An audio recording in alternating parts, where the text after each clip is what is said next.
जगत में प्रत्येक व्यक्ति को किसी ना किसी प्रकार की निर्बलता अवश्य होती है। जैसे कोई बहुत तेजी से दौड़ नहीं पाता तो कोई अधिक भार नहीं उठा पाता, कोई असाध्य रोग से पीड़ित रहता है तो कोई पढ़े हुए पाठों को स्मरण में नहीं रख पाता। ऐसे अनेकों उदाहरण और भी हैं। क्या आप किसी ऐसे व्यक्ति को जानते हैं जिसे सब कुछ प्राप्त हो और हम जीवन की उस एक निर्बलता को जीवन का केंद्र मानकर जीते हैं? इस कारणवश हृदय में दुख और असंतोष रहता है सदा। निर्बलता मनुष्य को जन्म से अथवा संजोग से प्राप्त होती है, किंतु उस निर्बलता को मनुष्य का मन अपनी मर्यादा बना लेता है। किंतु कुछ व्यक्ति ऐसे भी होते हैं जो अपने पुरुषार्थ और श्रम से उस निर्बलता को पराजित कर देते हैं। क्या भेद है उनमें और अन्य लोगों में? क्या आपने कभी विचार किया है? सरल सा उत्तर है इसका। जो व्यक्ति निर्बलता से पराजित नहीं होता, जो पुरुषार्थ करने का साहस रखता है हृदय में, वो निर्बलता को पार कर जाता है। अर्थात निर्बलता अवश्य ईश्वर देता है, किंतु मर्यादा मनुष्य का मन ही निर्मित करता है। स्वयं विचार कीजिए।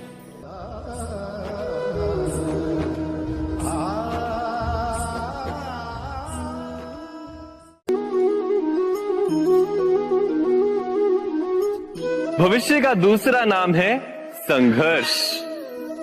हृदय में आज इच्छा होती है और यदि पूर्ण नहीं हो पाती तो हृदय भविष्य की योजना बनाता है। भविष्य में इच्छा पूर्ण होगी ऐसी कल्पना करता रहता है, किंतु जीवन ना तो भविष्य में है ना अतीत में। जीवन तो इस क्षण का नाम है, अर्थात इस क्षण का अनुभव ही जीवन का अनुभव। पर हम ये जानते हुए भी इतना सा सत्य समझ नहीं पाते। या तो हम बीते हुए समय के स्मरणों को घेर कर बैठे रहते हैं, या फिर आने वाले समय के लिए हम योजनाएं बनाते रहते हैं और जीवन जीवन बीत जाता है। एक सत्य यदि हम हृदय में उतार लें कि ना हम भविष्य देख सकते हैं, ना ही भविष्य निर्मित कर सकते हैं, हम तो केवल धैर्य और साहस के साथ भविष्य को आलिंगन दे सकते हैं, स्वागत कर सकते हैं भविष्य का। तो क्या जीवन का हर पल जीवन से नहीं भर जाएगा? स्वयं विचार कीजिए।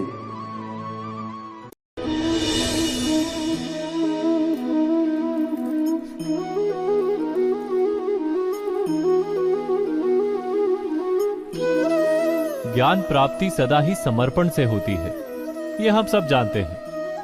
किंतु समर्पण का वास्तविक महत्व क्या है? क्या हमने कभी विचार किया? मनुष्य का मन सदा ही ज्ञान प्राप्ति में विभिन्न बाधाओं को उत्पन्न करता है। कभी किसी अन्य विद्यार्थी से ईर्ष्या हो जाती है, कभी पढ़ाए हुए पाठों पर संदेह जन्मता है और कभी गुरु द्वारा दिया गया दंड मन को अहंकार से भर देता है। नहीं, क्या ऐसा नहीं होता? न जाने कैसे कैसे विचार मन को भटकाते हैं और मन की इसी अयोग्य स्थिति के कारण हम ज्ञान प्राप्त नहीं कर पाते। मन की योग्य स्थिति केवल समर्पण से निर्मित होती है। समर्पण मनुष्य के अहंकार का नाश करता है। ईर्ष्या, महत्वाकांक्षा आदि भावनाओं को दूर कर हृदय को शांत करता है और मन को एकाग्र करता है। वास्तव में ईश्वर की सृष्टि में ना ज्ञान की मर्यादा है ना ज्ञानियों की। गुरु दत्तात्रेय ने तो गाय और श्वान से भी ज्ञान प्राप्त कर लिया था। अर्थात विषय ब्रह्म ज्ञान का हो या जीवन के ज्ञान का या गुरुकुल में प्राप्त होने वाले ज्ञान का, उसकी प्राप्ति के लिए गुरु से अधिक महत्व है उस गुरु के प्रति हमारा समर्पण। क्या यह सत्य नहीं?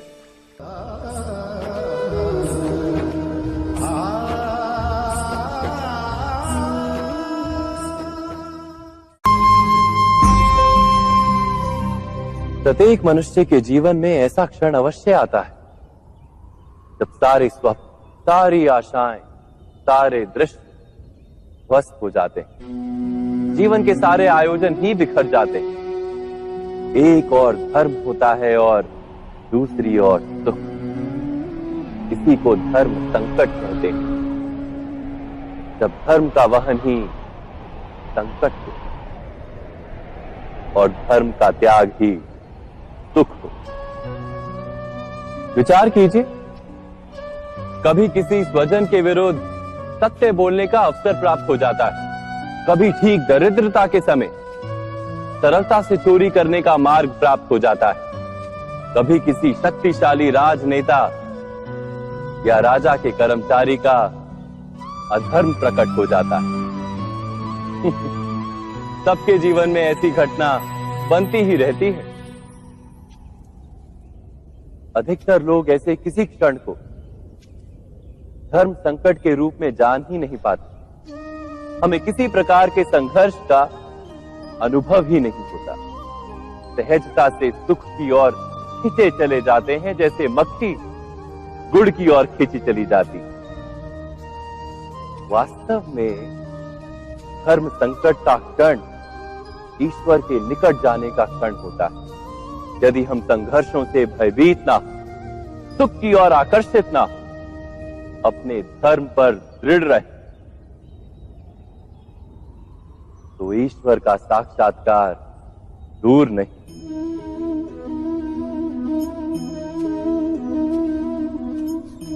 पवन से युद्ध करने वाला पत्ता यदि पेड़ से गिरता है तो भी आकाश की ओर उठता है।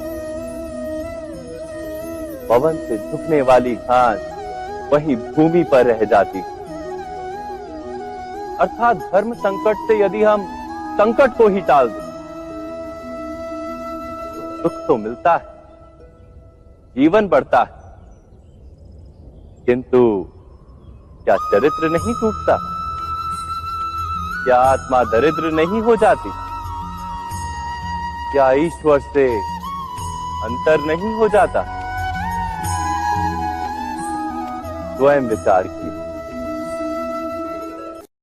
दो व्यक्ति जब निकट आते हैं तो एक दूसरे के लिए सीमाएं और मर्यादाएं निर्मित करने का प्रयत्न अवश्य करते हैं। हम यदि सारे संबंधों पर विचार करें तो देखेंगे कि इन सारे संबंधों का आधार यही सीमाएं हैं जो हम दूसरों के लिए निर्मित करते हैं। और यदि अनजाने में भी कोई अन्य व्यक्ति इन सीमाओं को तोड़ता है तो उसी क्षण हमारा हृदय क्रोध से भर जाता है। इन सीमाओं का वास्तविक रूप क्या है? क्या हमने कभी विचार किया? सीमाओं के द्वारा हम दूसरे व्यक्ति को निर्णय करने की अनुमति नहीं देते। अपना निर्णय उस व्यक्ति पर थोपते, अर्थात किसी की स्वतंत्रता का अस्वीकार करते हैं। और जब स्वतंत्रता का अस्वीकार किया जाता है तो उसका हृदय दुख से भर जाता है। और जब वो सीमाओं को तोड़ता है तो हमारा हृदय क्रोध से भर जाता है। क्या ऐसा नहीं होता?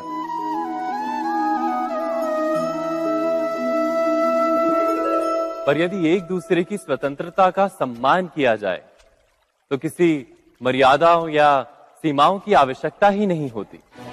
अर्थात जिस प्रकार स्वीकार किसी संबंध का देह है, क्या वैसे ही स्वतंत्रता किसी संबंध की आत्मा नहीं?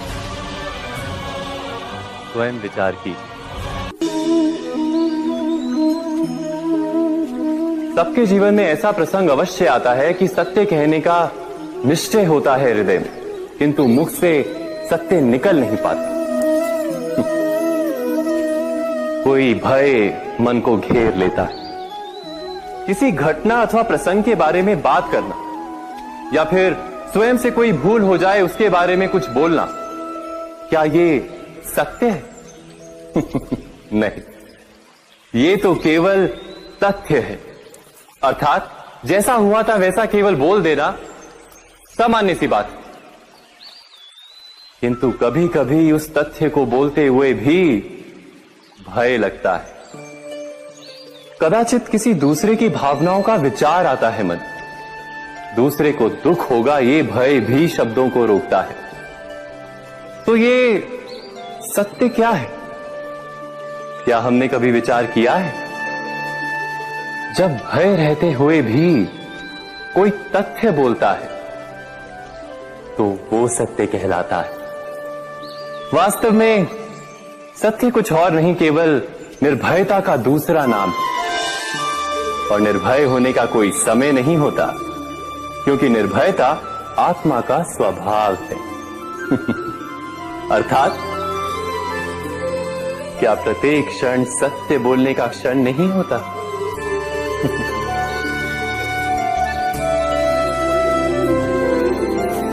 स्वयं विचार कीजिए।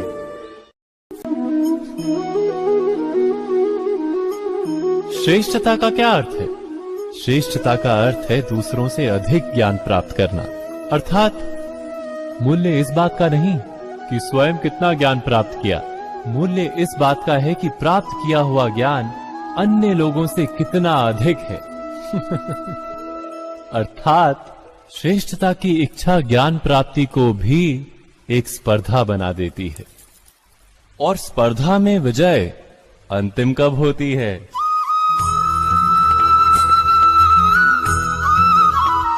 कुछ समय के लिए तो श्रेष्ठ बना जा सकता है, किंतु सदा के लिए कोई श्रेष्ठ नहीं रह पाता। फिर वही असंतोष, पीड़ा और संघर्ष जन्म लेता है। किंतु श्रेष्ठ बनने के बदले यदि उत्तम बनने का प्रयत्न करें तो क्या होगा? उत्तम का अर्थ है कि जितना प्राप्त करने योग्य है वो सब प्राप्त करना, किसी से अधिक पाने की इच्छा से नहीं, मात्र आत्मा की तृप्ति हेतु कुछ प्राप्त करना। उत्तम के मार्ग पर किसी अन्य से स्पर्धा नहीं होती, स्वयं अपने आप से स्पर्धा होती है। अर्थात उत्तम बनने का प्रयत्न करने वाले को देर अबेर सारा ज्ञान प्राप्त हो जाता है। बिना प्रयत्न के ही वो श्रेष्ठ बन जाता है। किंतु जो श्रेष्ठ बनने का प्रयत्न करता है वो श्रेष्ठ बने या ना बने, उत्तम कभी नहीं बन पाता।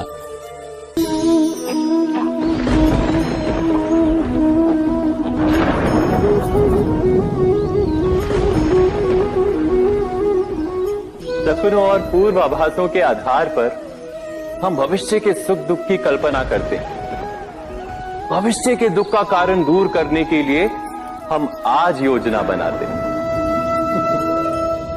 किंतु कल के संकट को आज निर्मूल करने से हमें लाभ मिलता है या हानि पहुंचती है? ये प्रश्न हम कभी नहीं करते। सत्य तो ये है कि संकट और उसका निवारण साथ जनते हैं, व्यक्ति के लिए भी और सृष्टि के लिए भी। नहीं, आप अपने भूतकाल का स्मरण कीजिए, इतिहास को देखिए। आप तुरंत ही ये जान पाएंगे कि जब जब संकट आता है तब तब उसका निवारण करने वाली शक्ति भी जन्म लेती है। यही तो जगत का चलन है। वस्तुतः संकट ही शक्ति के जन्म का कारण है। प्रत्येक व्यक्ति जब संकट से निकलता है तो एक पद आगे बढ़ा होता है, अधिक चमकता है, आत्मविश्वास से अधिक भरा होता है, न केवल अपने लिए अपितु विश्व के लिए भी। क्या ये सत्य नहीं? वास्तव में संकट का जन्म है एक अवसर का जन्म, अपने आप को बदलने का, अपने विचारों को ऊंचाई पर करने का अवसर, अपनी आत्मा को बलवान और ज्ञान मंडित बनाने का अवसर। जो ये कर पाता है उसे कोई संकट नहीं होता, किंतु जो ये नहीं कर पाता वो तो स्वयं एक संकट है विश्व के लिए। विचार कीजिए।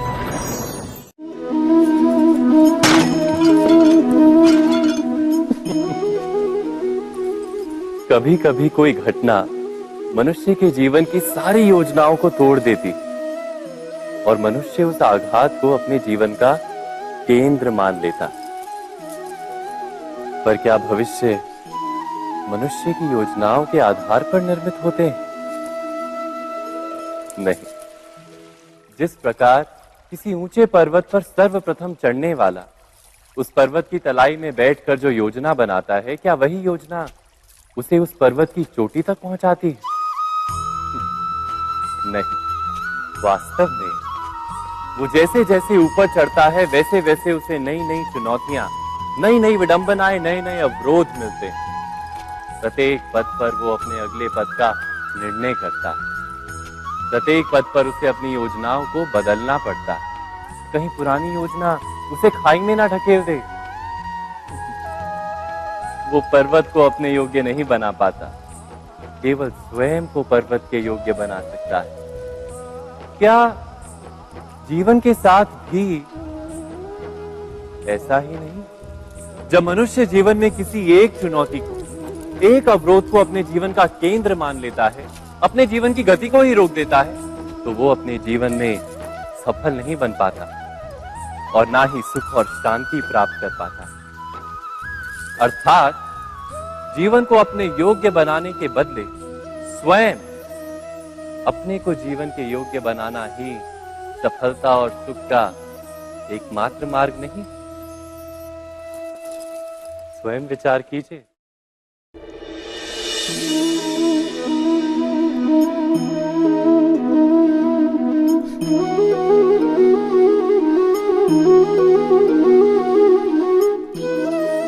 जीवन का हर क्षण निर्णय का क्षण होता है। प्रत्येक पद पर दूसरे पद के विषय में कोई निर्णय करना ही पड़ता है और निर्णय अपना प्रभाव छोड़ जाता है। आज किए गए निर्णय भविष्य में सुख अथवा दुख निर्मित करते हैं, ना केवल अपने लिए, अपने परिवार के लिए भी, आने वाली पीढ़ियों के लिए भी। जब कोई दुविधा सामने आती है तो मन व्याकुल हो जाता है, अनिश्चय से भर जाता है। निर्णय का वो क्षण युद्ध बन जाता है और मन बन जाता है युद्ध भूमि।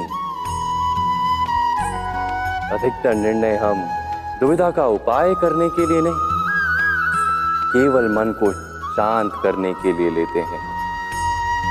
पर क्या कोई दौड़ते हुए भोजन कर सकता है? नहीं।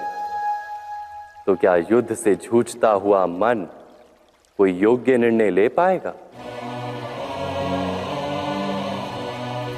वास्तव में शांत मन से जब कोई निर्णय करता है तो अपने लिए सुखद भविष्य बनाता है, किंतु अपने मन को शांत करने के लिए जब कोई निर्णय करता है तो वो व्यक्ति भविष्य में अपने लिए कांटों भरा वृक्ष लगाता है।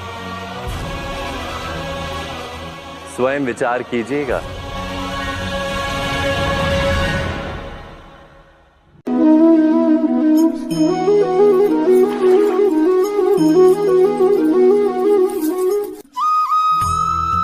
जीवन में आने वाले संघर्षों के लिए जब मनुष्य स्वयं को योग्य नहीं मानता, जब उसे अपने ही बल पर विश्वास नहीं रहता, तब वो सद्गुणों को त्याग कर दुर्गुणों को अपनाता है। वस्तुतः मनुष्य के जीवन में दुर्जनता जन्म ही तब लेती है जब उसके अंतर में आत्मविश्वास नहीं होता। आत्मविश्वास ही अच्छाई को धारण करता है। ये आत्मविश्वास है क्या?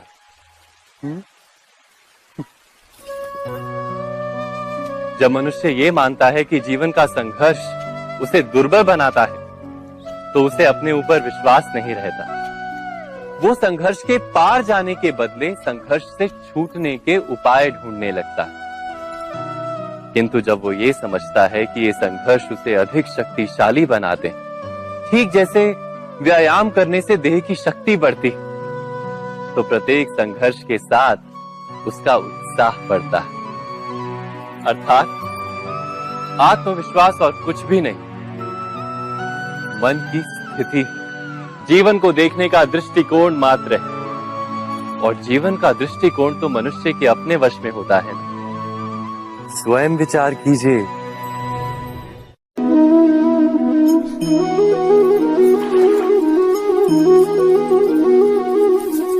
पिता सदा ही अपने संतान के सुख की कामना करते, उनके भविष्य की चिंता करते रहते। इसी कारणवश सदा ही अपने संतानों के भविष्य का मार्ग स्वयं निश्चित करने का प्रयत्न करते रहते। जिस मार्ग पर पिता स्वयं चला है, जिस मार्ग के कंकर पत्थर को स्वयं देखा है, मार्ग की छाया, मार्ग की धूप को स्वयं जाना है, उसी मार्ग पर उसका पुत्र भी चले, यही इच्छा रहती है हर पिता की। निसंदेह उत्तम भावना है ये, किंतु 3 प्रश्नों के ऊपर विचार करना हम भूल ही जाते हैं। कौन से प्रश्न?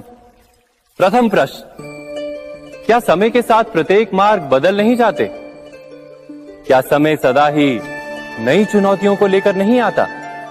तो फिर बीते हुए समय के अनुभव नई पीढ़ी को किस प्रकार लाभ दे सकते हैं? दूसरा प्रश्न, क्या प्रत्येक संतान अपने माता पिता की छवि होता है? हाँ, संतानों को संस्कार तो अवश्य माता पिता देते हैं, किंतु भीतर की क्षमता तो ईश्वर देते हैं।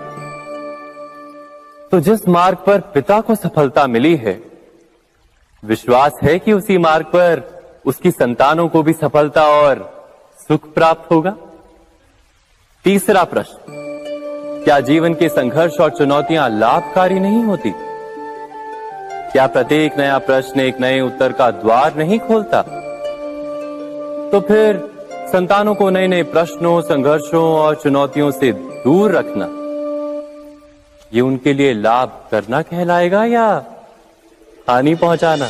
अर्थात जिस प्रकार संतान के भविष्य का निर्माण करने के बदले उसके चरित्र का निर्माण करना श्रेष्ठ है, वैसे संतानों के जीवन का मार्ग निश्चित करने के बदले उन्हें नए संघर्षों के साथ जूझने के लिए मनोबल व ज्ञान देना अधिक लाभदायक नहीं होगा।